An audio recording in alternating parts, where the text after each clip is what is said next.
up, we have Andres, and Andres is going to be talking to us about going global, how to contribute to the Tableau community from the third world. So Andres is joining us all the way from Costa Rica, and he's a Tableau server, architect, and administrator.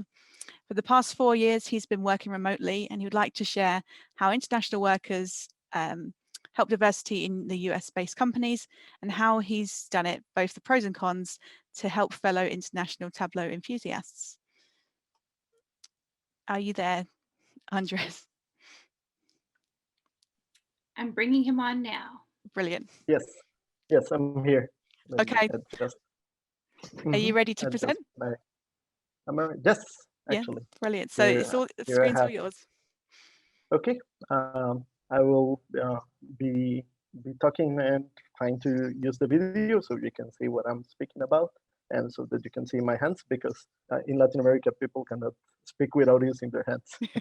So hopefully the internet gods of latency and transmission will be with us, and we'll have an uneventful talk.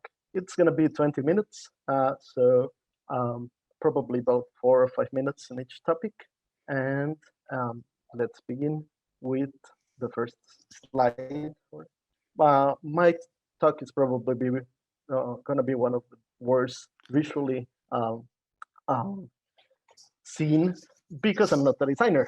I work on the backend. I'm a server admin, but I did try and get some nice visits, some of which I've done, but most other people have done. In this case, what I wanted to share with the world is that Tableau is, even though there are Fringe Festival events for Europe and for Latin America, there have been, and conferences and events, still Tableau is very concentrated in the North American region, in the US specifically. And I lifted this chart from a company called Zenlift that does analysis. And you can see, if you can see my screen, hopefully, you will see that most, yes? We can't see your screen just yet. Okay, let me go back to Zoom and do the share once more.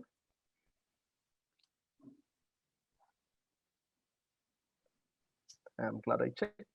So here it is. Let me know when you can see it. It's just loading up. Yeah, I can see it now. I'll stop the video so that it's a little faster, and I'll restart it when I can. So basically what I was sharing is this part that says that 50% of Tableau customers, and that's companies, that's enterprise customers, are in the United States, and a few in France and other European countries, and Canada, and a few in India, perhaps. But as you can see, it's mostly, what I would say, a first world phenomenon. And I will use these labels, first world and third world, even though they are a bit outdated. There's a slide on that coming up, but because they are commonly understood. So even though there are many Indian people who work in IT, and designers and other people who work from different countries, it's still somewhat US-centric, and that contrasts with the number of internet users in the world per country, where, of course, China and India, with their vast populations, are the world's largest internet users, and this is quite old statistic from 2016. So they have in the thousands of millions of users now, far above the US, but Brazil for South America, Latin America is in there, and Japan and Russia and Nigeria. That was surprising to me. It's a very large country with a large IT industry in Africa. So there is a lot of potential for Tableau to go more global, to be even farther. And now I will speak about why that it's important, becoming more global. And this is probably the best slide, the one that I like the most, even though it's, again, not visually impressive. And please let me know if you are seeing it and hearing me correctly. I had a little bit of latency, Frank, over there?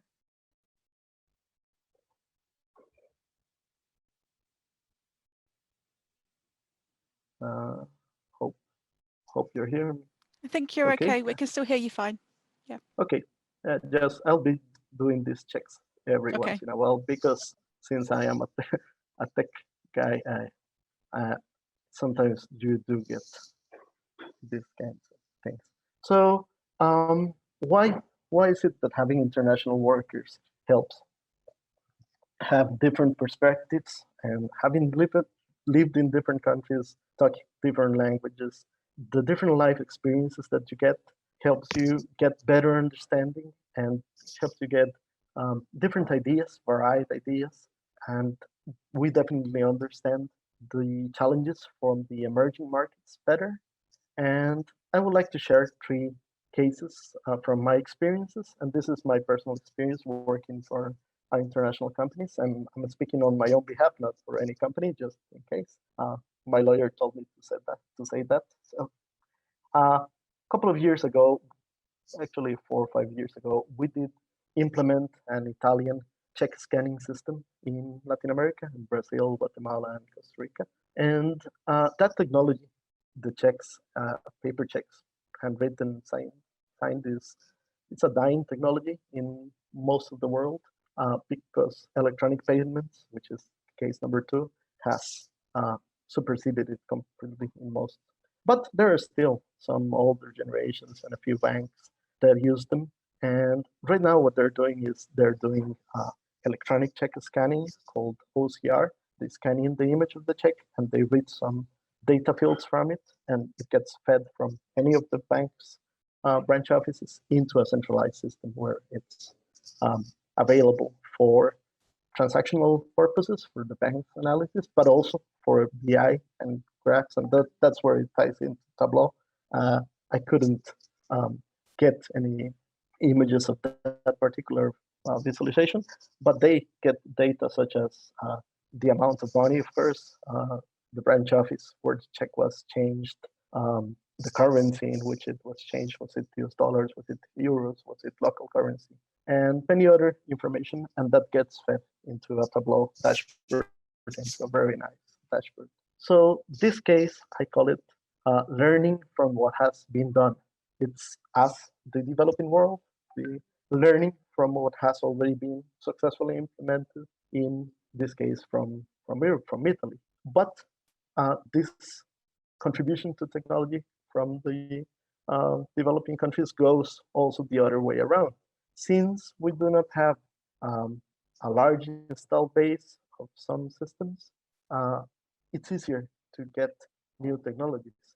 For example, when I joined this Tableau community group, I have worked with Tableau for probably 2.5 years now, installing servers, doing maintenance and checks on them, and migrating servers to the cloud in the last 2 years. But I was really amazed when I got into the Tableau data family, which is a wonderful group, by the way, that they use Twitter so much. Twitter is not really popular in Latin America. I actually created my Twitter account for an event that Emily hosted some months ago.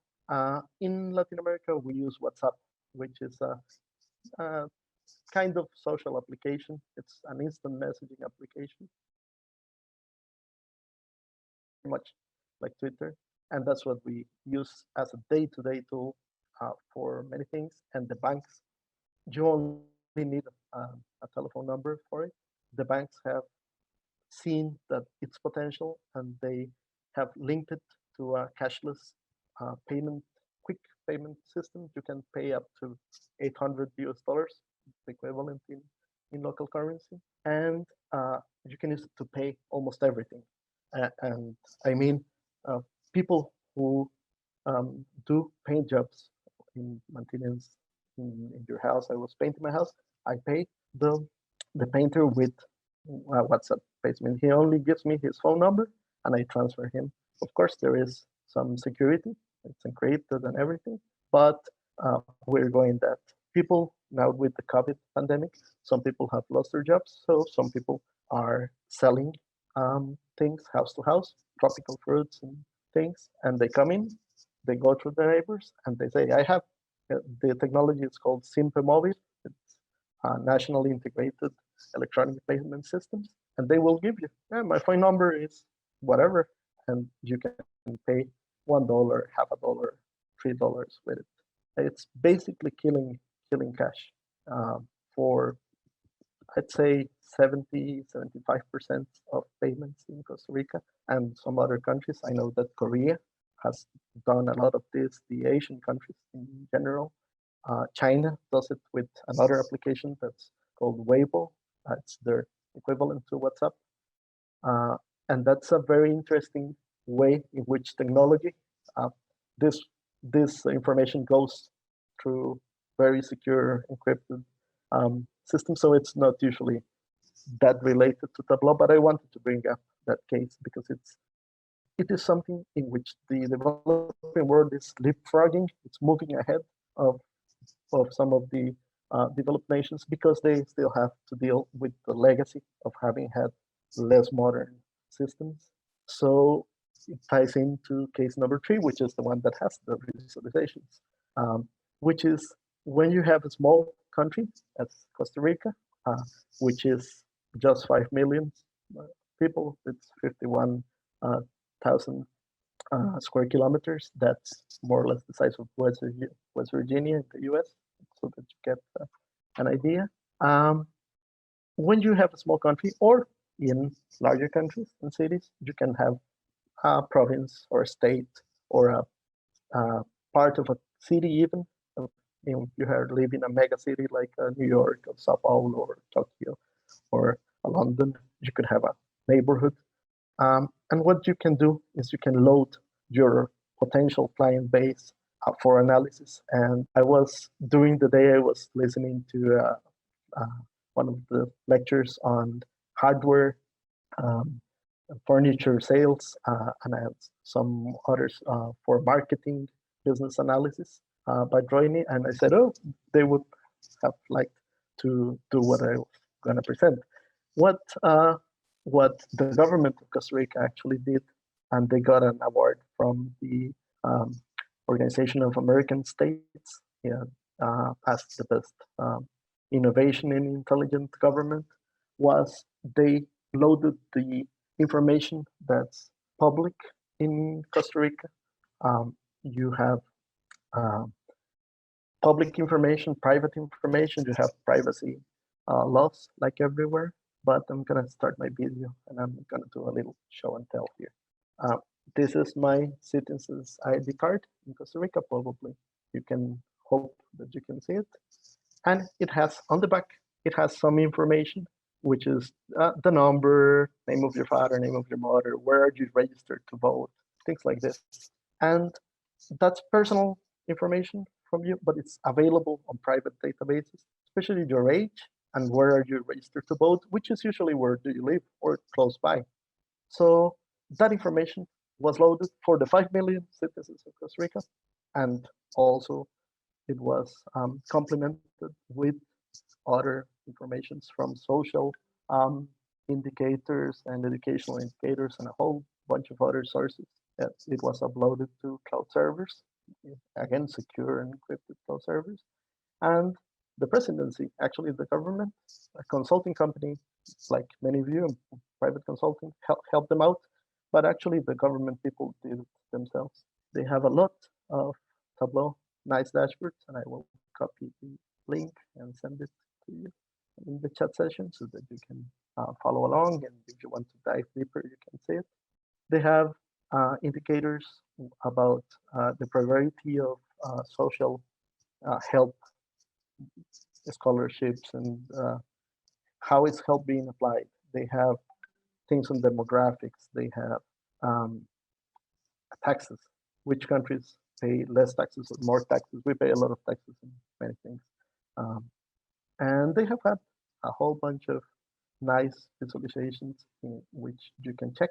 So my country's government is using Tableau. That's interesting.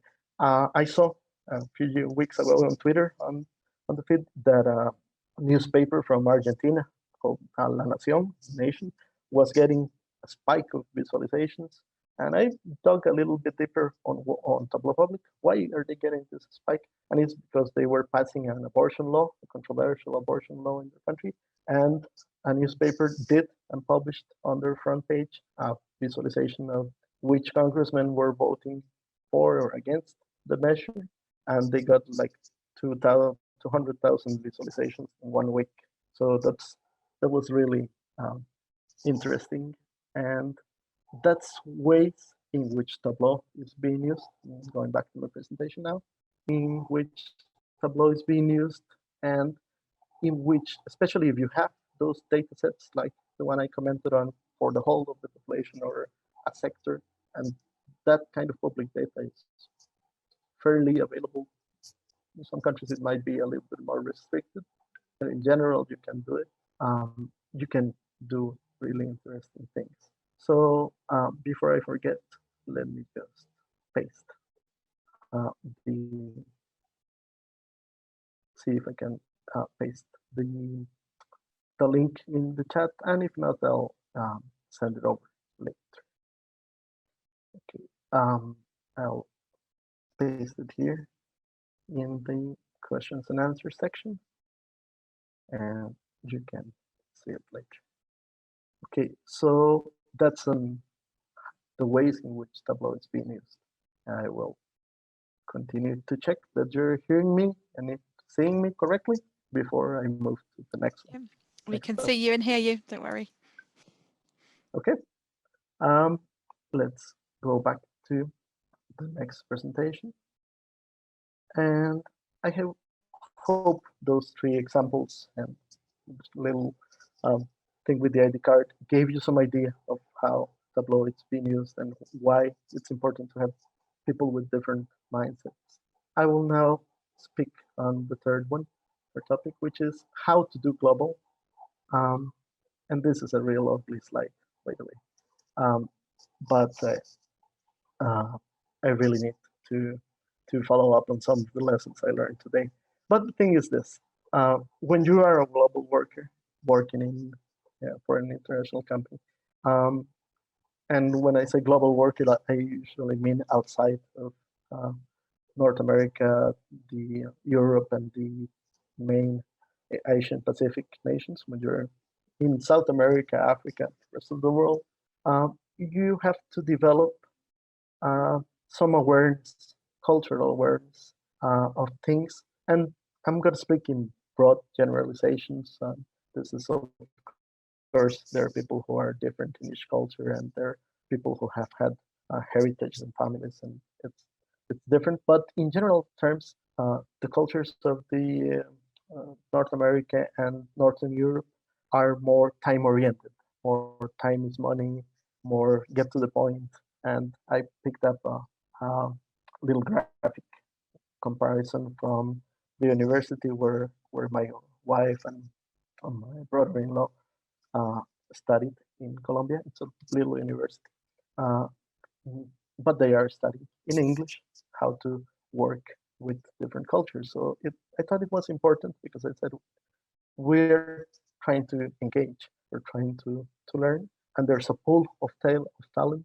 And my next slide, it will speak about that. It's not just about the cost and the money, it's about the talent.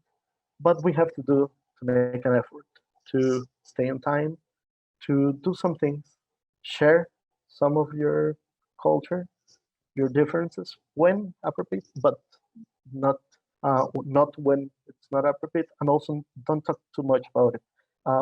Latin American cultures, Arabic cultures, and most Oriental cultures are relationship-oriented cultures. We like to talk a lot. We are more interested in the long-term relationship between people and companies, and not in the to the point facts of each topic of each meeting. So you have to understand the difference and try to uh, incorporate the styles and the mood or the mode in which culture works. But you can also share things, and I will do a little change here, showing an example of what I think. I'll show two examples and then we'll move on. This is me on my Slack channel with my fellows from IBM, for which I work now. And one of the guys in the US who lives in California shared a nice sunrise this morning. And I said, okay, so that's your sunrise. Here's a little video of how uh, Costa Rica's weather looks like today, and that um, we have a real sunny Christmas. We don't have snow. We don't have things like that because we're 10 degrees north of the equator in the tropics. So that's a little video of my neighborhood. And as you can see, it's a really suburban setting. And so that's okay. And we talked a little bit over there. A friend who lives in another part of Costa Rica said, oh, my area is a little bit more cloudy. Those kinds of things and little things of culture are okay. And then we got down to the point of the meeting, which we were having, which was to work on a particular project. We, the relationship-oriented cultures, like to create, well, I would say, feelings of good vibes, and we like to relate to people, know where they live, how they work. And now that one of the good things of the bad things that we have this year with the global pandemic, one of the good things is that we are all remote now. We're on even footing. We're all working from our houses. So we can more easily share some of those things, and people value it. So that's a good part. Um, Before I go to the next part and minding the time, this is also another thing I'd like to share. I'm a fan of writing answers on Quora, which is a questions and answer thing. And what happens sometimes is that people in the first world, in some countries, and not all people, of course, but some people have an idea of countries. And I'll use mine as an example again. In Costa Rica, and this is from a real Hollywood movie. It's the first Jurassic Park movie, actually, 10, 15 years ago. And they have an idea that the developing world usually looks more or less like this, whether it's Africa, whether it's Latin America, that it looks really old, small towns, not very developed. And of course, there is that. The developing world is a patchwork of very developed cities, very high technology areas, people, middle income countries and cities, and also areas that are really poor. So it actually looks like this. This is the city I live in, capital of Costa Rica, and it doesn't look like that. Didn't even look like that in the 80s when that movie was filmed. It looks like a modern, medium size. The greater metropolitan area has 2 million people. It looks like this. Or as my neighborhood, as I showed you. So this is something that you have to show and learn as you go, show to the people, because there might be preconceptions and ideas about working with people in far-flung, faraway places. Um, One thing that you all have to have, and this is why I do my constant syntony checks, whether you're hearing me, whether you're seeing me, is you always have to have a backup plan, a contingency plan for your internet connection. Because even though the developing world is more developed each year, it the connection sometimes break down and people cannot hear you. So you always have to have a second connection. Whether it's Wi-Fi, whether it's on your phone, whether it's on whoever. And another tip and trick about this is you have to establish your work hours if you're going to work with people from other parts of the world. Your work hours and your holidays, whether you will work on Eastern time or Central time, or whether you will work on your holidays or the rest of the team's holidays or the headquarters country holidays. Where are you going to work? That's a very important thing to do when you're working. And as I will now go now into, it's not all about the money. There was a song about that. I'm not a good singer, but there was a song about that. It's not all about the money. It's, as I hopefully have shared with you in these few minutes, it's about the value you get from people from different countries, about the job skills, the access to a wider and available sometimes labor pool for both backend IT people and very good designers too. Uh, but the labor things are important. So now I will give you a couple of labor advice. And as Dara said in the uh, previous talk, I'm not a professional, I'm not a lawyer, and I'm not an immigration thing advisor. I'm just somebody who has done it for a number of years. So here's my advice. Um, you have to define whether you will be an employee of the companies you're going to work. You usually only one at the time, unless you work part-time for two, which is sometimes possible. If that happens with the larger multinational companies, you will be an employee. They usually have branch offices in most countries in the world. So you will have normal uh, legal work contract with vacations and maternity leave and whatever benefits you usually have. You have just defined whether it will be in the country where you live or in the company's headquarters or legal residence country. It's more common sometimes to work as a contractor, as an independent professional, and it gets a little bit trickier when you do it that way. Uh, then you have to define if it's the work is going to be hourly based or time based, or if it's going to be based on deliverables. And I wrote a few examples that you can read over there. If it's per vis or per hour, or and then you have to go to the means of payments. And since I have seen many of the Tableau communities is made up of independent consultants and professionals, in this case it will be more or less the same as independent of the country where you live.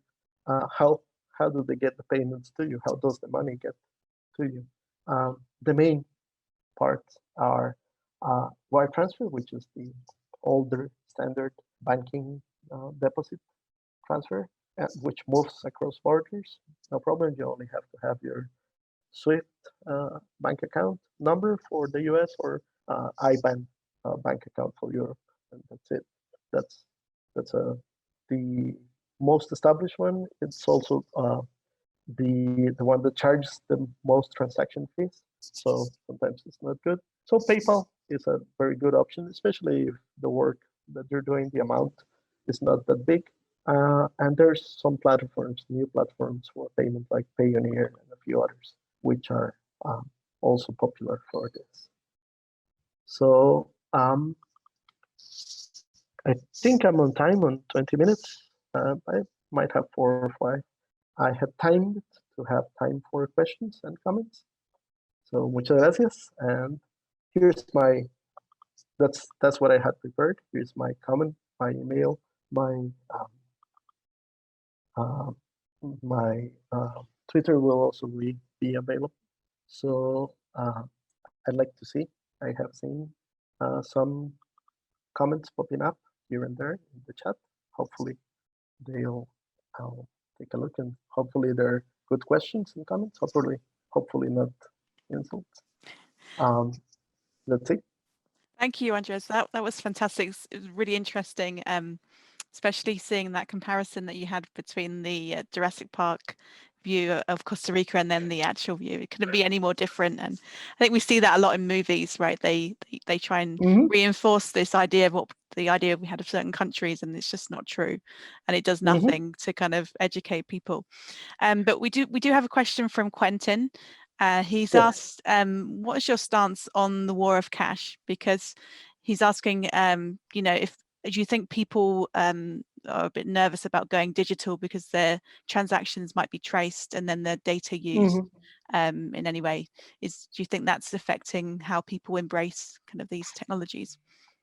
Yes, that's a definite worry, and part of the of the jobs I've had over the years. I worked for about a year and a half for a law firm here in Costa Rica, and but it was an international law firm affiliated to Dentons, a big legal bureau from the UK, from London, and they're also very big in China, in Asia. And I did some of management of IT systems for them, and I learned quite a bit about the legal part. There are some challenges there with data privacy, with data theft, and if you have a breach and your information for your payment account gets stolen, and these things do happen. There is actually IBM, for example, has a real big X-Force department of people specialized in cybercrime and prevention. So that really happens, not that often, but when it happens, it's serious. But there's also, as the technology goes, it's very much an arms race. But as the technology improves, there is each day there is stronger encryption and protection technologies. There's something called blockchain now, which makes up unique, very secure codes, very hard to break. It would take thousands of years for the most powerful supercomputers to break one of the codes, and it makes them uniquely for every transaction. And that's what most banks are using on their backend systems now. So I think as time goes on, the technology is getting safer, and the legal frameworks are getting better also in understanding the capabilities. So I think the world will gradually grow cashless, but it will happen gradually. It will happen more in some countries than in others. And of course, for small transactions, and unfortunately also for crime and illegal activities, some cash will also continue to exist, but it will it as it happened with paychecks in my other example. Right now, probably less than 5%, definitely less than 10% of payments in Costa Rica, and I would say it's the same for most countries in Latin America, are done by paychecks. It's a technology that still exists, it's still used. Uh, I think that's what's going to happen with cash over the next 10, 15 years, gradually again. Yeah, and I mean, we I, saw that in the UK. Like I remember when people used to pay with check, and that's kind of unheard of now, right? yeah. But I find it I fascinating. prepared. Yeah, Uh-huh. find it Go ahead. fascinating that you pay with Sorry. WhatsApp, because we don't do that here. So I mean, over here we use a lot of Apple Pay or like Android Pay, where you pay with your phone, but you're not using an app as such. But yeah, it's fascinating. So we just have one more question, and it's from an anonymous attendee. But what advice do you have for North American or Western European workers when trying to collaborate with global workers? Um, I would say be patient. One part is be patient, be aware that some people it might be the first time they're working. I have done it for quite a bit, so you get the nuances and some things here and there, but it takes a while. And I would say those two things are be patient and try to be tolerant of differences, but also try to be open to learn new ways uh, of doing things or new ideas that might come. Um, it's a good experience if you're able to do it, and most people will have even in their own countries they will have people from different backgrounds and heritages, so that's very much the same except the language part. I might have a few British words. I studied at the British primary school many years ago, so I might have put in some British words here and there. Yeah, I do that, and sometimes people will go I will say things like center instead of center I will say center or things like that. What? But it's okay. Yeah, I don't mind. And people who do this, who work from afar, um, are always aware that they know that they will be different. Be aware of their time zones, for example. Try not to set up as a friend in Brazil did the other day. He's 3 hours ahead of me, and he was going to talk to the guys in India, and he set it up for his 9 a.m. and it was my 6 a.m. So I had to wake up and do the conference over breakfast. That happens. Yeah, no, I know that feeling. I work for people all over the world, and you have to. I've got an app on my phone, so you can see like what time it is and wherever with the other people I'm working with. But yeah, so thank you so much. It was a really interesting talk. Really appreciate you coming on and sharing it with us. Okay, thank you, Okay. and happy to have been there. Hopefully, we'll do it again sometime. Yeah, absolutely. Thank you.